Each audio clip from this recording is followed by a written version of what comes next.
क्या इस देश के अंदर न्याय भी धर्म देख कर तय होता है? अगर हिंदी नाम वाला है तो उसके लिए कानून और न्याय की परिभाषा एक होगी, वहीं अगर उर्दू नाम वाला है, मुसलमान है, तो उसके लिए न्याय की परिभाषा बदल जाएगी। एक मुसलमान लड़का देश की सबसे बड़ी यूनिवर्सिटी से पढ़कर आता है तो भी उसे देशद्रोही कह दिया जाता है, वहीं हिंदी नाम वाला व्यक्ति पाकिस्तान के साथ बातचीत की बात करता है तो भी उसे अभिव्यक्ति की आज़ादी कह दिया जाता है। एक मुसलमान लड़का देश के लोकतंत्र और देश के आदर्शों को बचाने के लिए संघर्ष करता है तो उसे आतंकी बोल दिया जाता है, मगर हिंदी नाम वाला पहलगाम हमले के बाद हथियारों के साथ प्रदर्शनी करता है, दुश्मन देश का झंडा लगाता है तो भी उसे छोड़ दिया जाता है। एक तरफ मुसलमान लड़का देश के नागरिकों के अधिकारों के लिए संघर्ष करेगा, बात करेगा तो उसे बिना ट्रायल के यूएपीए के तहत 5 साल से ज्यादा जेल में सड़ा दिया जाएगा।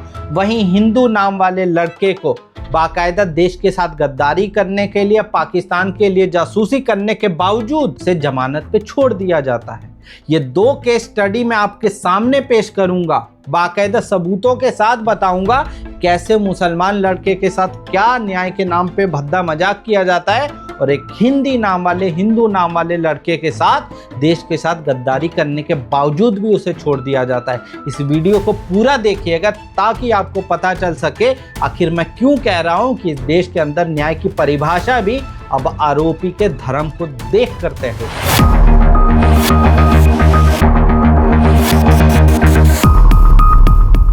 तो किस्सा कहानी यह है कि आप सभी को मालूम होगा, अभी कुछ दिन पहले सुप्रीम कोर्ट की तरफ से एक फैसला आता है। फैसला क्या होता है?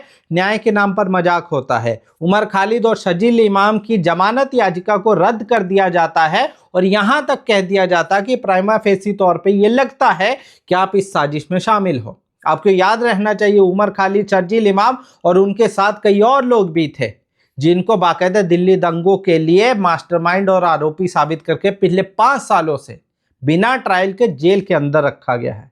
जब उनकी जमानत के लिए बार बार सुनवाई होते होते देरी होते होते जब सुप्रीम कोर्ट में अब फैसला है तो सुप्रीम कोर्ट ने भी ये कहते हुए जमानत से इनकार कर दिया कि ट्रायल में देरी या आपकी सुनवाई में देरी आपके लिए जमानत का अधिकार नहीं बन सकता है। मगर आप सोच कर देखिए, इसी देश के अंदर बलात्कारियों को छोड़ दिया जाता है, रेपिस्ट को छोड़ दिया जाता है, इसी देश के अंदर हत्यारों को छोड़ दिया जाता है, इसी देश के अंदर यूएपीए के तहत आतंक के आरोपों के तहत कई लोगों को छोड़ दिया जाता है, मगर उमर खालिद और शजील इमाम को ये कह दिया जाता है कि नहीं, आपको जमानत नहीं मिलेगी। मगर इसके साथ दूसरा पहलू ये भी है कि बाकी जो 5 लोग थे उनको जमानत दे दी जाती है, मगर उसके साथ भी ऐसी कठोर शर्तें लगाई जाती है कि जिसकी कोई इंतहा नहीं।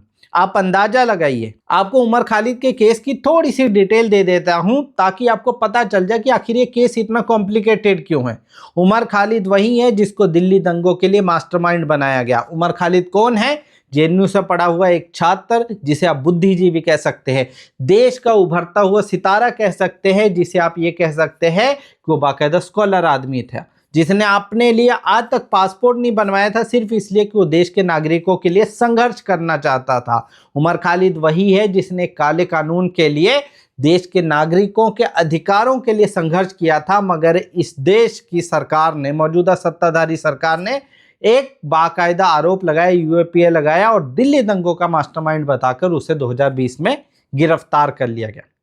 5 साल से ज्यादा का टाइम हो चुका है, ना सरकार ना दिल्ली पुलिस अभी तक ट्रायल तक नहीं शुरू कर पाए। आरोप साबित करना तो बहुत दूर की बात है कि आप ठीक है, आपने किसी को गिरफ्तार कर लिया, मान लीजिए 5 मिनट के लिए मान लेते हैं कि आपका आरोप सही भी है, तो आप उसे साबित करिए। 5 साल से कोई ट्रायल नहीं शुरू हुआ, कोई सुनवाई नहीं शुरू हुई, इसके बावजूद आप कहते हो कि कोई बात नहीं, और अदालत भी इस पर मोहर लगाती है कि हमें पहली दृष्टि से तो ये लगता है कि आरोप सही है, तो सही है तो ट्रायल होना चाहिए।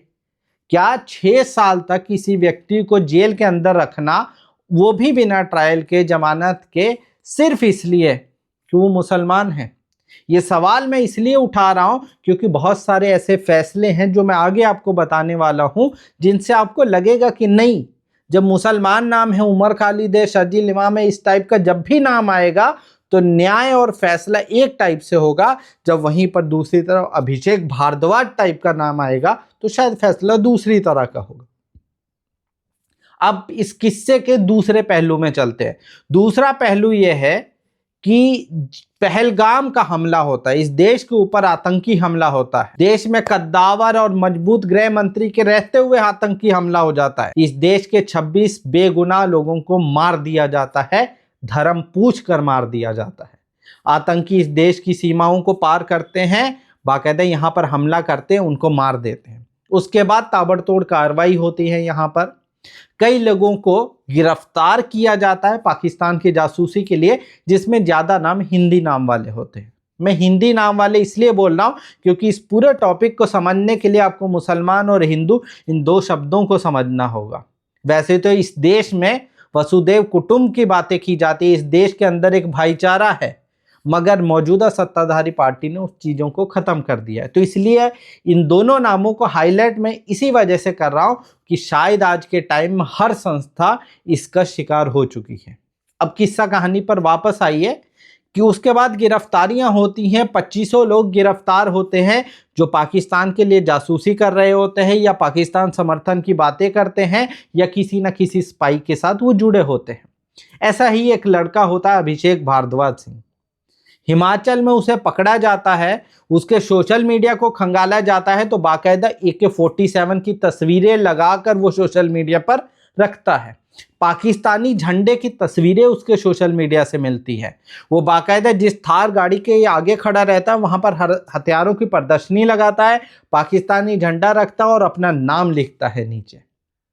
पाकिस्तान की जासूसी, देश की गद्दारी के लिए उसे गिरफ्तार किया जाता है। अब जो मैंने पहले बताया कि एक तरफ उमर खालिद को कोर्ट ने यह कहा कि आपके खिलाफ ये आरोप अभी साबित नहीं हुआ है, मगर फिर भी एक दृष्टि से हमें ये लगता है कि आपको जेल से छोड़ा नहीं जा सकता, वही कोर्ट इधर आके पलट जाता है। एक व्यक्ति जिसने AK-47 जैसे हथियारों की प्रदर्शनी करी, पाकिस्तान की जासूसी, दुश्मन देश की जासूसी का आरोप है उस पर, पाकिस्तान के लोगों के साथ उसके कांटेक्ट हो, सोशल मीडिया और फोन से उनसे बातचीत करता हो, उसके आरोप में उसे गिरफ्तार किया गया हो और उस पर बाकायदा कोर्ट क्या कमेंट करती है वो ध्यान से पढ़ लीजिए। बाकायदा कोर्ट कहती है कि ऐसे माहौल में जब टसल चल रही हो दो देशों में और देशों में शांति की बात करना कोई देशद्रोह नहीं है, पाकिस्तान के समर्थन की बात करना देशद्रोह नहीं है, पाकिस्तान के साथ रिश्ते रखने की बात करना देशद्रोह नहीं है, मगर ये देशद्रोह तब तक नहीं है जब तक नाम अभिषेक भारद्वाज है। अगर उसकी जगह मैं होता, मेरा नाम होता, इमरान नाम होता, उमर खालिद नाम होता, तो ये देशद्रोह नहीं, ये आतंक हो जाता। तो अब आप बताइए कि फैसला तो फिर वहीं पर है कि एक अभिषेक भारद्वाज जो पाकिस्तान के समर्थन की बातें करता है, पाकिस्तान का झंडा लगाता है, पहलगाम के बाद उसे गिरफ्तार किया गया रहता है, उसे तो आप अभिव्यक्ति की आज़ादी के नाम पर छोड़ देते हैं। मगर एक लड़का जो देश की सबसे बड़ी यूनिवर्सिटी से पढ़ा रहता है, देश के लिए, लोकतंत्र को बचाने के लिए संघर्ष करता है, उसको आप ये कहकर जमानत उसकी ठुकरा देते हैं कि आपको जमानत नहीं दी जा सकती, चाहे ट्रायल में 6 साल की देरी क्यों नहीं होगी। अभिषेक भारद्वाज को 5-6 महीने के अंदर जेल से छोड़ दिया जाता है, जमानत मिल गई, मगर उमर खालिद को 6 साल के बाद भी कहा जाता है कि आपको जमानत नहीं दी जा सकती। अब आप बताइए, मैं नहीं कह रहा, आप बताइए, क्या यहाँ पर ये सवाल नहीं उठेगा, क्या यहाँ पर ये बार बार लोगों के दिमाग में चीजें नहीं कौंधेंगी कि देश के अंदर न्याय भी धर्म देखकर तय होता है। उमर खालिद के लिए कोई और न्याय है, अभिषेक भारद्वाज के लिए कोई और न्याय है। ये न्याय की परिभाषा कैसे तय होती है, इस बात को समझने के लिए आप इन दोनों केस स्टडी को समझिए। इन दोनों केस स्टडी को जब तक नहीं समझेंगे आपको लगेगा यार कहां पर हैं हम लोग। ये केस स्टडी है उस बात की, गवाही दे रही है कि यहां पर अब न्याय भी धर्म देखकर तय होने वाला है।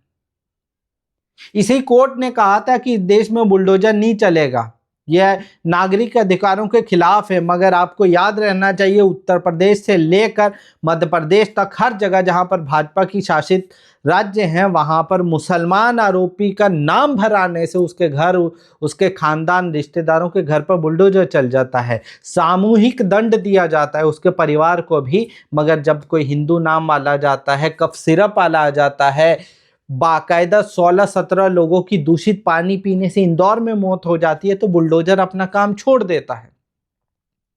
उसी मध्य प्रदेश के अंदर छतरपुर में बाकायदा एक मुसलमान व्यक्ति, प्रतिष्ठित व्यक्ति के घर पे बुलडोजर चला दिया जाता, मगर वही मोहन यादव ये बताना भूल जाते हैं, वही भाजपा ये बताना भूल जाती है कि आखिर जो 16 लोग प्रदूषित पानी पीने से मरे हैं उनके लिए किसके घर पे बुलडोजर चलेगा? क्या वो सब चीजें माफ हो गई हैं? अब आप सवाल पूछिए ना, आप इसका जवाब ढूंढिए कि आखिर क्या चल रहा है इस देश के अंदर, किन चीजों की बात हो रही है। अब आपको मैं बताता हूं कि ये सब चीजें हो क्यों रहा है, क्यों इस देश की सरकार उमर खालिद जैसे नामों से डरती है, क्यों इस देश की सरकार उमर खालिद जैसे नामों को जेल के अंदर रखना चाहती है और अभिषेक भारद्वाज जैसे देश के गद्दारों को, पाकिस्तान की जासूसी के आरोप वाले लोगों को भी छोड़ दिया जाता है। उमर खालिद के इस वायरल भाषण को सुन लीजिए, आपको एक एक बात समझ में आ जाएगी आखिर क्यों ये देश की मौजूदा सत्ताधारी पार्टी घबराती है उमर खालिद जैसे लड़कों से। इसीलिए न्याय तय होता है कि मुसलमान के लिए अलग न्याय होगा और हिंदी नाम वाले के लिए अलग न्याय होगा, एक विपक्ष के लिए अलग न्याय होगा और जो सत्ता पक्ष का बैठा है उसके लिए अलग न्याय होगा। बलात्कारी को जमानत दे दी जाएगी मगर देश के स्कॉलर को जमानत नहीं दी जाएगी। ये आप इस भाषण को सुनिए, छोटा सा है वीडियो, आपको समझ में आ जाएगा। इतने शॉर्ट में उमर खालिद ने समझा दिया है कि आखिर क्यों घबराती है उससे ये सरकार जो नागरिक अधिकारों की बात करता है। इस वीडियो को जरा ध्यान से सुन लीजिए। मुसलमानों की तरफ इशारा करते हुए बोला ये पंचर वाले प्रोटेस्ट कर रहे हैं, ये वो लोग हैं जो चाय वाले होने का ढोंग करते हैं। वो सिर्फ मुसलमानों से नहीं गरीबों से भी नफरत करते हैं और उसको हम बताना चाहते हैं। हाँ, इस देश के मुसलमान, इस देश के मजदूर, इस देश के किसान हैं हम पंचर वाले, हैं हम मजदूर, हैं हम बढ़ई, हैं हम किसान, हैं हम मजदूर और तुम पंचर वालों से पंगा मत लेना, तुम्हारी नफरत की सोच को पंचर कर देंगे। तुमने अंग्रेजों से बांटना और राज करना सीखा होगा, हमने भगत सिंह से नाइंसाफी के खिलाफ लड़ना सीखा है, अंबेडकर से समानता के लिए लड़ना सीखा है। तुमने बांटना सीखा होगा, हमने गांधी से देश को जोड़ना सीखा है। उमर खालिद के इस भाषण में उन्होंने सीधा सीधा कहा है कि ये मुसलमानों की तरफ इशारा कर कर बोलते हैं कि पंचर वाले प्रोटेस्ट कर रहे हैं। ये वो लोग हैं जो चाय वाला होने का ढोंग करते हैं। इनको हम बता देना चाहते हैं कि हाँ, हम गरीब, हम मुसलमान, हम किसान हैं पंचर वाले। तुम पंचर वालों से पंगा मत ले लेना वरना तुम्हारी नफरती सोच को पंचर कर देंगे। उमर खालिद आगे भी बोलते हैं, कहते हैं कि अगर तुमने अंग्रेजों से बांटना और राज करना सीखा है तो हमने भी भगत सिंह से नाइंसाफी के खिलाफ संघर्ष करना सीखा है। अगर आपने अंग्रेजों से बंटवारा करके राज करने की चीजें सीखी हैं तो हमने भी अंबेडकर से समानता के अधिकारों के लिए लड़ना सीखा है। अगर आपने बांटना सीखा होगा तो हमने भी गांधी से इस देश को जोड़ना सीखा है। यही है वो बातें, यही है वो भाषण जिससे घबराती है ये सरकार, जिससे इस सरकार को बहुत तकलीफ होती है। यही है वो विचार जिससे आज के टाइम में हिंदी नाम वाले के लिए और उर्दू नाम वाले के लिए अलग अलग न्याय की परिभाषा तय होती है। आप क्या सोचते हैं, आपके क्या विचार हैं, हमारे साथ जरूर साझा करें और अगर आप हमारे चैनल पर नए हैं तो इसे सब्सक्राइब जरूर कर लें। धन्यवाद।